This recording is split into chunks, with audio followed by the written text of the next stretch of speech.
नमस्कार, news one India देख रहे हैं आप और आपके साथ मैं हूं अंशिका पाठक। सूत्रों के हवाले से इस वक्त की सबसे बड़ी खबर, सीएम योगी को संसदीय बोर्ड का सदस्य बना सकती है बीजेपी। योगी को बीजेपी संसदीय बोर्ड का सदस्य बनाने की चर्चा है। बीजेपी संसदीय बोर्ड में 4 पद अभी भी खाली हैं। सुषमा स्वराज, अरुण जेटली के निधन के बाद नियुक्ति नहीं हुई है। थावरचंद गहलोत के राज्यपाल बनने के बाद नियुक्ति नहीं। वेंकैया नायडू के उपराष्ट्रपति बनने पर भी एक पद खाली है। बोर्ड के 11 सदस्यों में 4 की जल्द घोषणा हो सकती है। आज आपको बता दें कि योगी आदित्यनाथ दिल्ली आएंगे और वो मुलाकात भी करेंगे।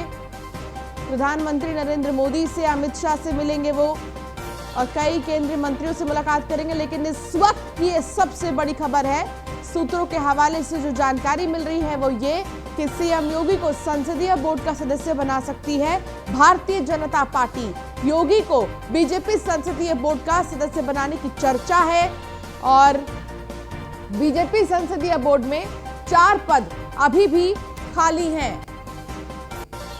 सुषमा स्वराज, अरुण जेटली के निधन के बाद नियुक्ति नहीं हुई है। थावरचंद गहलोत के राज्यपाल बनने के बाद नियुक्ति नहीं हुई है।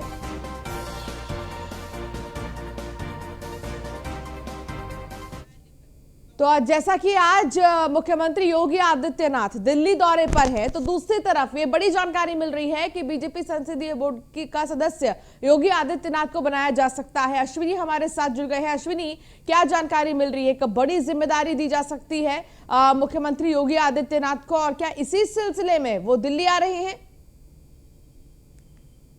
बिल्कुल, अगर बात करें भारतीय जनता पार्टी के जो संसदीय बोर्ड समिति है उसमें अभी 4 पद खाली हैं। कुल 11 पद लोग इसमें शामिल हो सकते हैं, जिसमें जो अध्यक्ष पार्टी का होता है वो मेन होता है। उसके अलावा 10 अन्य सदस्य होते हैं। निश्चित तौर पर इसमें प्रधानमंत्री नरेंद्र मोदी भी हैं, अमित शाह भी हैं, गृह मंत्री रक्षा मंत्री राजनाथ सिंह भी हैं, नितिन गडकरी हैं, शिवराज सिंह चौहान हैं। निश्चित तौर पर अभी भी 4 पद खाली हैं, जिसमें से जो अरुण जेटली, उनकी मौत हो चुकी है, मृत्यु हो चुकी है। साथ ही साथ सुषमा स्वराज का पद खाली है।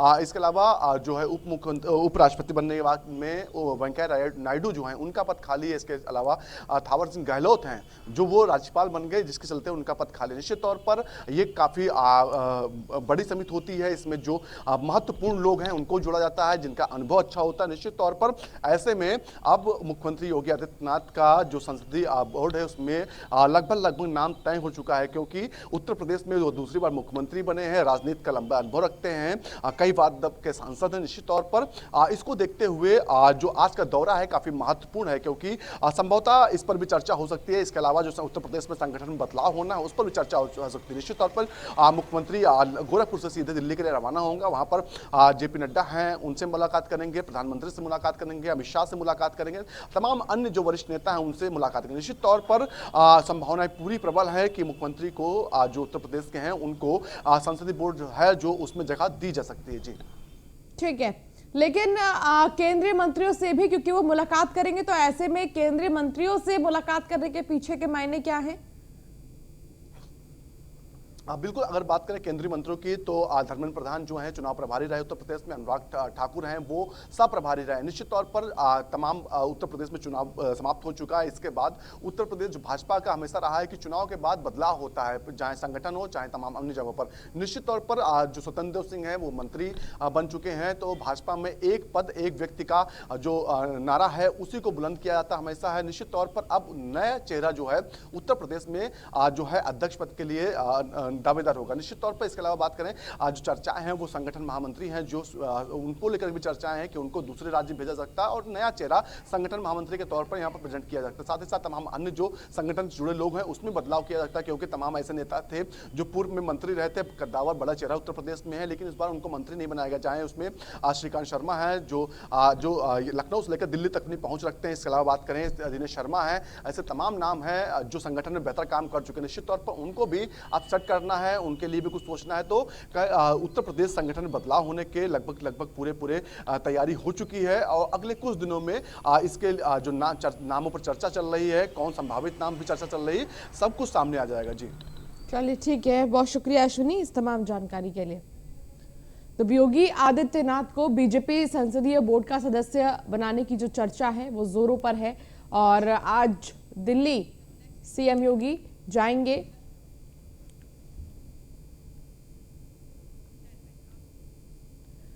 यूपी बीजेपी संगठन में जल्द होंगे कई बड़े बदलाव। यूपी को नया प्रदेश अध्यक्ष के साथ नया प्रदेश संगठन महामंत्री भी मिल सकता है। सुनील बंसल को किसी और राज्य में संगठन की जिम्मेदारी मिल सकती है। यूपी, कर्नाटक, राजस्थान और महाराष्ट्र में संगठन में बड़े बदलाव हो सकते हैं।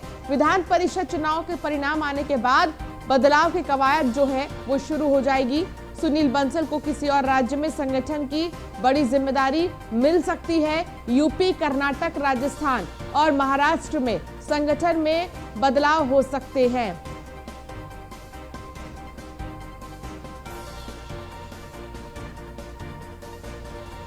ब्रजेश साहब हमारे एसोसिएट एडिटर हमारे साथ जुड़ गए हैं। ब्रजेश जी, नया प्रदेशाध्यक्ष कौन होगा ये सबसे बड़ा सवाल है। इसके साथ ही महामंत्री भी मिल सकता है पार्टी को बहुत जल्द। इसको लेकर अभी क्या जानकारी मिल रही है, कौन कौन से ऐसे लोग हैं जो रेस में हैं? देखिए अंशिका, सबसे बड़ी बात यह है कि चुनाव हुए हैं, चुनाव में दोबारा ऐतिहासिक कामयाबी बीजेपी ने हासिल की है। तो ऐसे में अगर देखा जाए तो कई पदों को इधर से उधर किया गया है। जैसे प्रदेश अध्यक्ष हैं वो खुद मंत्री बन गए हैं, इसके साथ ही प्रदेश महामंत्री हैं वो भी मंत्री बन गए हैं। प्रदेश उपाध्यक्ष ए के शर्मा थे, उन्हें भी मंत्री बनाया गया। तो ऐसे में संगठन में कई पद खाली हैं। दूसरा सबसे बड़ी बात है, चूंकि प्रदेश अध्यक्ष की तैनाती होनी है, क्योंकि स्वतंत्र देव सिंह को चूंकि मंत्री बनाया जा चुका है, तो उनको लेकर के। लेकिन जो सबसे ज्यादा जो चर्चा है वो है प्रदेश संगठन महामंत्री सुनील बंसल के नाम को लेकर के। अभी संघ की हरिद्वार में एक चिंतन शिविर हुआ था। उस चिंतन शिविर में इस बात को लेकर के चर्चाएं हुई कि कई राज्यों के जो प्रदेश संगठन है उसमें बदलाव करना चाहिए। 9 साल हो गया, 9 साल से सुनील बंसल जो है बतौर प्रदेश संगठन महामंत्री के पद पर जो उत्तर प्रदेश में है, और उन्होंने 2014 से लेकर 2022 तक, चाहे वो 2014 का चुनाव हो, 2017 का चुनाव हो, 2019 का हो या 2022 का, सभी चुनावों में बीजेपी को बड़ी कामयाबी दिलाई। तो ऐसे में इतना तो तय है कि उनको इसका रिवार्ड मिलेगा, उनको बड़ी जिम्मेदारी मिलेगी। लेकिन 2024 में आने वाले जो है लोकसभा चुनाव को देखते हुए संगठन में बदलाव होगा। ऐसे में सुनील बंसल को दूसरे प्रदेशों के किसी संगठन में भेजा जा सकता है। सबसे ज्यादा चर्चाएं राजस्थान को लेकर के हैं, क्योंकि राजस्थान में भी संगठन में बदलाव होना, राजस्थान में वैसे भी 3 धड़े चल रहे हैं। ऐसे में सुनील बंसल की राजस्थान की भूमिका महत्वपूर्ण हो सकती है। राजस्थान से सुनील बंसल आते भी हैं और ऐसे में लंबे समय से राजस्थान की डिमांड रही है कि सुनील बंसल को राजस्थान में बड़ी जिम्मेदारी दी जाए। तो चर्चा इस बात को लेकर के भी है। लेकिन केंद्रीय संगठन में भी भेजा जा सकता है सुनील बंसल को। तो ऐसे में अब क्या होगा ये तो आने वाला वक्त बताएगा। लेकिन फिलहाल प्रदेश संगठन महामंत्री के पद में बदलाव हो सकता है, प्रदेश अध्यक्ष के पद में बदलाव हो सकता है, और जब प्रदेश अध्यक्ष बनेंगे तो नई कमेटी यानी कि प्रदेश संगठन के संगठन को लेकर के भी बदलाव होंगे। तो जल्द ही वो बदलाव हो सकते हैं और मुख्यमंत्री का दिल्ली दौरा इसी बदलाव की कड़ी में से एक अहम हिस्सा हो सकता है। पार्लियामेंट्री बोर्ड एक इशू है, लेकिन उससे बड़ा इशू है कि प्रदेश अध्यक्ष के नाम को लेकर के लगातार चर्चाएं हो रही हैं। कौन प्रदेश अध्यक्ष बनेगा, ब्राह्मण बनना चाहिए या ओबीसी बनना चाहिए या अनुसूचित जाति के कोटे से बनना चाहिए। तो ये तमाम समीकरण है जिसको लेकर के चर्चाएं चल रही हैं। तो तमाम बातें चल रही हैं। अब देखना ये होगा कि आखिर किसको लेकर सहमति बन पाती है। ठीक है ब्रजेश जी, लेकिन बहुत सारे नामों को क्योंकि पिछले कुछ दिनों सुना गया है, अब सवाल ये है, जब अक्सर ये देखा गया है, ट्रेंड ये रहा है बीजेपी का कि या तो ब्राह्मण चेहरा दिखाई दिया है प्रदेशाध्यक्ष में या तो ओबीसी चेहरा दिखाई दिया है। अगर लक्ष्मीकांत वाजपेयी के दौर से ही देख लीजिए, इसके बाद केशव प्रसाद मौर्य भी थे एक समय पर प्रदेशाध्यक्ष, फिर स्वतंत्र देव सिंह। तो हम इस बार लेकिन कुछ समय पहले जानकारी ये भी मिली कि पूर्वांचल से कोई चेहरा हो सकता है। तो ऐसे में अभी भी एक कंफ्यूजन बना है कि आखिर कोई अगर प्रदेशाध्यक्ष होगा तो होगा कहां से और किस वर्ग का होगा।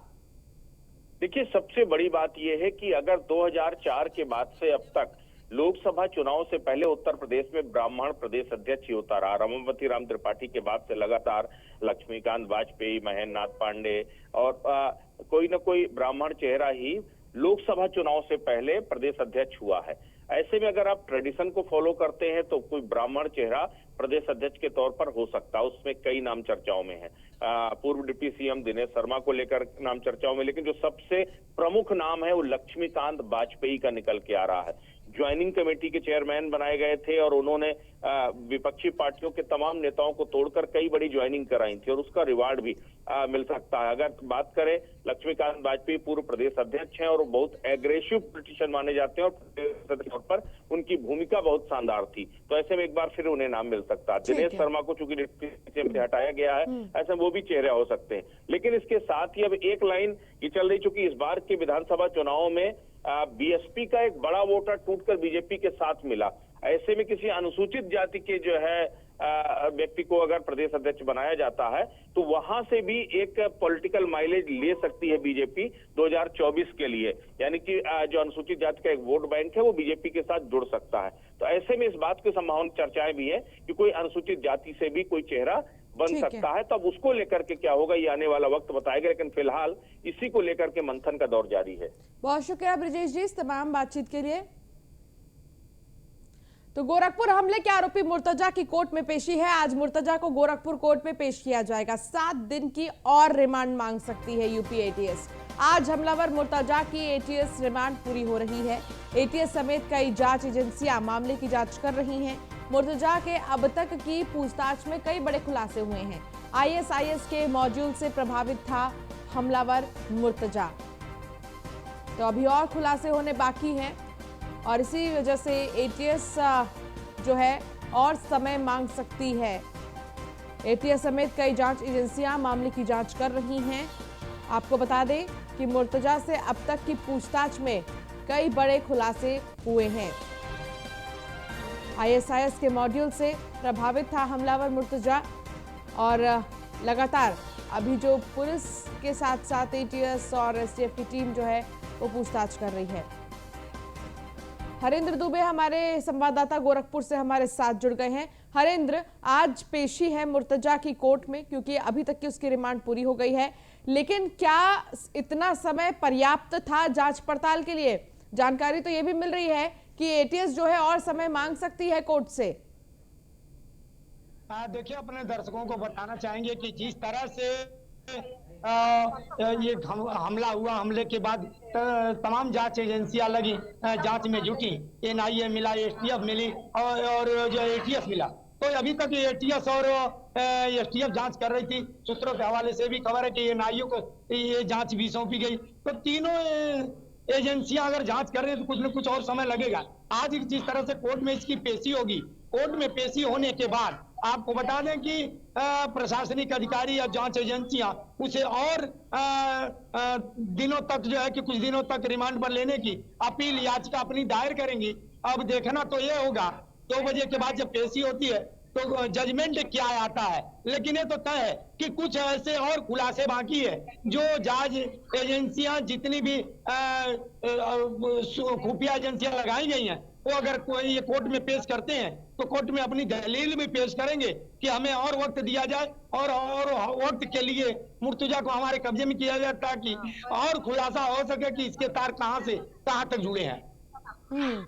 लेकिन देखिए, कहां कनेक्शन जुड़े हैं मुर्तजा के, इस बारे में अभी पूरे तरीके से जानकारी नहीं मिली है। इसके 2 साथी ही थे जिनको जो शिकंजे में लिया गया। अब इसके कनेक्शन अन्य राज्यों में भी हो सकते हैं। हरेंद्र जी हाँ, देखिए, गोरखपुर के बगल में ही बिहार है और इधर नेपाल है। नेपाल में सूत्र उसको तो मिले हैं, नेपाल में उसका सुराग मिला है, लेकिन अभी बिहार बाकी है क्योंकि बिहार में भी नेटवर्क इसका हो सकता है। स्लीपर सेल के तौर पर जो लोग इसके संपर्क में होंगे या जो इसके सहयोगी होंगे, काम करते होंगे, अभी उन तक एनआईए, एसटीएफ, एटीएस को पहुंचना बाकी है। तो ये कहना लाजमी होगा कि अभी कुछ न कुछ खुलासे और मुर्तजा करेगा, जिसके लिए जांच एजेंसियां न्यायालय से अपील करेंगी, दलील करेंगी कि हमें जो है कि और कुछ दिनों को मोहलत के लिए मुर्तजा को हमारे बीच में दिया जाए ताकि खुलासा हो सके इसके पीछे और कितने लोग हैं। यहीं बगल में आजमगढ़ है, मऊ है, संत कबीर नगर है, बस्ती, तमाम जिले हैं जहां पर इन लोगों के संपर्क हो सकते हैं। तो इसकी जांच अभी नहीं हो पाई है। खास तौर से ये जांच बाकी है तो जांच एजेंसियां जो भी पुलिस के आला अधिकारी हैं वो और न्यायालय से मांग करेंगे कि और दिनों के लिए मुर्तजा को हमें रिमांड पर दिया जाए। चलिए ठीक है हरेंद्र, बहुत शुक्रिया इस तमाम जानकारी के लिए। ग्रेटर नोएडा में पुलिस और बदमाशों के बीच मुठभेड़ हुई है। बता दें कि घायल अवस्था में बदमाश नीलेश को गिरफ्तार किया गया है। बदमाश के पास से कैश, तमंचा, जिंदा कारतूस और बाइक बरामद है। मनी ट्रांसफर की दुकान में लूट की वारदात को अंजाम दे चुका है। ग्रेटर नोएडा के थाना इकोटेक तृतीय पुलिस और बदमाश नीलेश के साथ मुठभेड़ हो गई। मुठभेड़ के दौरान अपराधी नीलेश घायल अवस्था में गिरफ्तार किया गया है। गिरफ्तार बदमाश के कब्जे से लूट के 2650 रुपए, एक तमंचा, 2 जिंदा कारतूस, 2 खोखा और बिना नंबर की एक बाइक बरामद की गई है। गिरफ्तार बदमाश मनी ट्रांसफर की दुकान में घुसकर लूट की वारदात को अंजाम दिया था। तो घायल अवस्था में बदमाश नीलेश को गिरफ्तार किया गया है। बदमाश के पास से कैश, तमंचा और जिंदा कारतूस, बाइक बरामद किया गया है। मनी ट्रांसफर की दुकान में लूट की वारदात को अंजाम दे चुका है ये बदमाश। ग्रेटर नोएडा में पुलिस और बदमाशों के बीच मुठभेड़ हुई।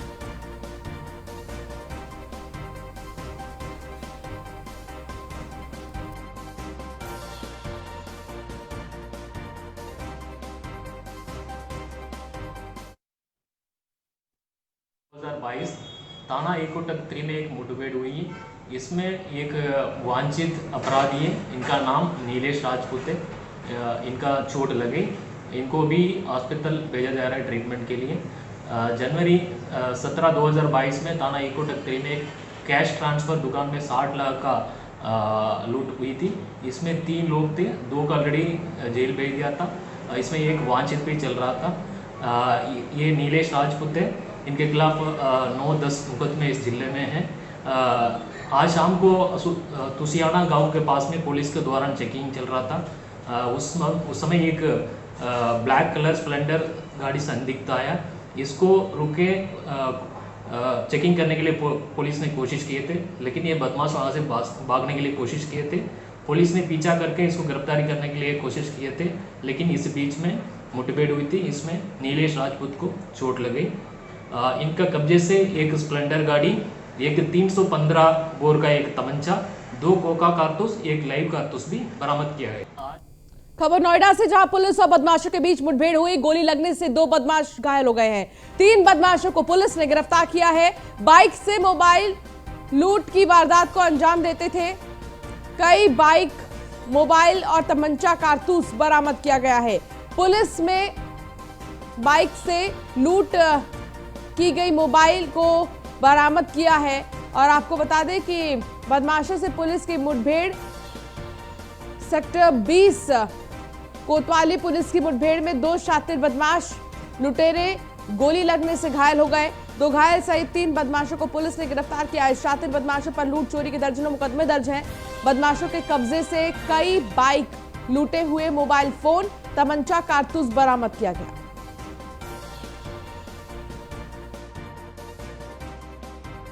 स्ट्रीट क्राइम को रोकने के लिए हमारी टीमें मॉर्निंग में चेकिंग में लगती हैं। आज सेक्टर 20 थाना क्षेत्र में मॉर्निंग में हमारी टीम्स लगी हुई थी। उसी समय सेक्टर 29 एरिया में 2 संदिग्ध बाइक पे 5 लड़के सवार दिखे थे और ये वहाँ से क्रॉस कर रहे थे। इनको हमारी टीम ने रोकने का प्रयास किया, ये वहाँ रुके नहीं और वहाँ से ये भागे। भागने के बाद हमारी टीम ने पीछा किया। ये वहाँ सेक्टर 18 के एरिया से निकलते हुए DLF मॉल के पास जो नाला है वहाँ पहुँचे। हमारी टीम ने घेराबंदी की और घेराबंदी में जब ये घेरा दिख गए तो इन लोगों ने हमारी टीम उस पर अटैक किया। जब अभी कार्रवाई हुई उसमें 2 घायल हुए हैं और बाकी 3 वहाँ से फरार हो रहे थे। हमारी टीम ने उनकी घेराबंदी की, उसमें से एक और हम लोगों ने अरेस्ट कर लिया, बाकी 2 वहाँ से फरार हो गए।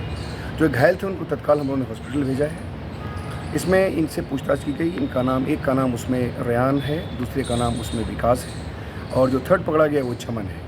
बेसिकली ये गैंग पहले ऑटो लिफ्टिंग करता है, उसके बाद उसी से स्नैच करता है। इसमें से जो 2 बाइक इन लोगों की पोजीशन से बरामद हुई है, उसमें से एक बाइक अपाचे थाना कविनगर गाजियाबाद से चोरी की गई थी। इनका नाम भी पता चल गया है, एक सर्जिल है, दूसरा अली है। इनके लिए हमारी टीम लगी हुई है, बाकी अन्य वैधानिक। तो वहीं हापुड़ में बदमाशों ने युवक की हत्या कर दी। युवक पर की थी ताबड़तोड़ फायरिंग। अमरोहा का रहने वाला था युवक। हापुड़ में युवक पर ताबड़तोड़ फायरिंग कर बदमाशों ने उसकी हत्या कर दी। युवक अमरोहा का बताया जा रहा है। मामला सिंभावली थाना के बक्सर रेगुलेटर का बताया जा रहा है। तो अमरोहा का रहने वाला था युवक। हापुड़ में बदमाशों ने युवक की हत्या की।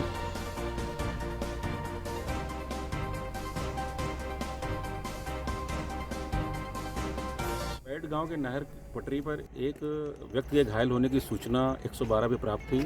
112 का वाहन आया, उसके बाद थाना प्रभारी मौके पर इन्होंने तत्काल हॉस्पिटल में उन्हें भिजवाया, जहां से जानकारी प्राप्त हुई है कि उनकी डेथ हो गई है। जानकारी में भी आया है कि ये रजबपुर जनपद अमरोहा के किसी गांव के रहने वाले हैं और ये अपनी ससुराल मीरपुर हाफिजपुर गए थे। किन कारणों से ये घटना कारित हुई है, किनके द्वारा की गई है, ये सब विवेचना का विषय है। फिलहाल फोरेंसिक टीम ने भी यहाँ पर घटनास्थल पर आकर के आवश्यक प्रदर्शन उठाए हैं। वरिष्ठ अधिकारीगण का यहाँ पर घटनास्थल में निरीक्षण किया। खबर मेरठ से, जहां किन्नर के घर पर बदमाशों ने धावा बोल दिया। 5 लाख के जेवर लेकर फायरिंग करते हुए फरार हुए हैं। पीड़ित को जान से मारने की धमकी भी दी गई।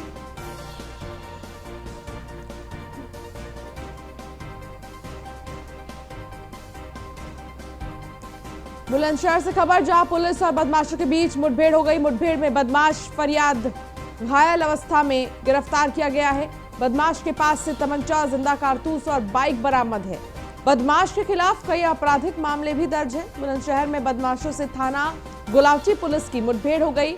जवाबी फायरिंग में बदमाश फरियाद घायल अवस्था में गिरफ्तार किया गया है, जिसके कब्जे से एक तमंचा, एक जिंदा कारतूस, एक बाइक और कई हथियार बरामद किए गए हैं। अपराधी के खिलाफ कई थानों में मुकदमा दर्ज किया गया है।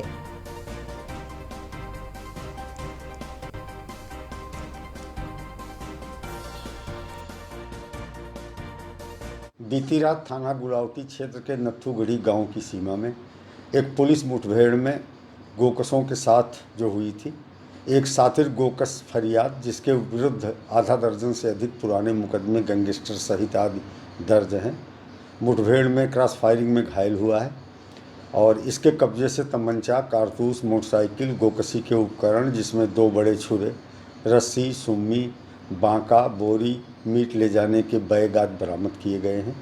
मुठभेड़ के दौरान ही रात में अंधेरे का फ़ायदा लेते हुए इसके 2 साथी, जिनकी शिनाख्त सिराज और अफजाल के रूप में हुई है, मौके से भागने में सफल रहे हैं।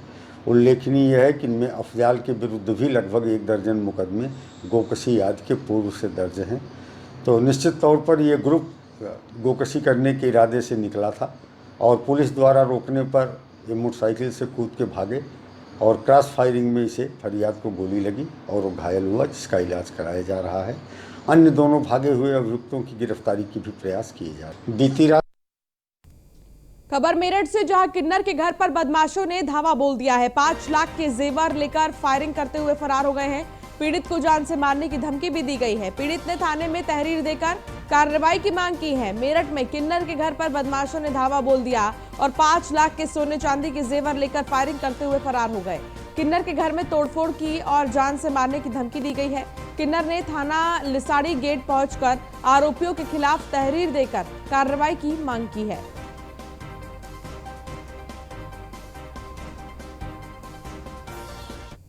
मेरे साथ ये हुई है कि रमज़ान चल रहे थे, मैं अपनी मम्मी के यहाँ गई थी रोज़ा इफ्तियार करने के लिए।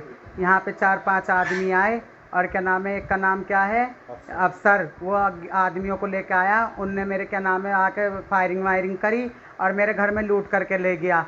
और क्या नाम है, मेरे 5 लाख रुपये केस रखा था, 4 मेरी अंगूठी रखी थी सोने की, 4 मेरी चैनें थी और आधी किलो भैया मेरी चांदी थी। ये मुझे लूट के ले गया, मुझे बर्बाद करके ले गया। भैया मैं जानती नहीं कौन है, उससे दगर दबिश डलवाओ, उसे लाओ भैया पकड़ के। तुम्हें कैसे पता लगा किसका नाम? मुझे मेले वालों ने फ़ोन करके कहा कि तुम्हारे घर में बदमाशों ने क्या नाम है बंदूकें चला रखी, गोलियां चला रखी। जब मैंने घर में आके देखा तो मेरे घर का हालत ये थी भाई। खबर मेरठ से, जहां चलते ट्रक में लगी भीषण आग लगने से ट्रक पूरी तरह जलकर राख है। दमकल विभाग की गाड़ियां मौके पर पहुंची। कड़ी मशक्कत के बाद आग पर काबू पाया गया। थाना टीपी नगर क्षेत्र की नवीन मंडी का ये मामला है।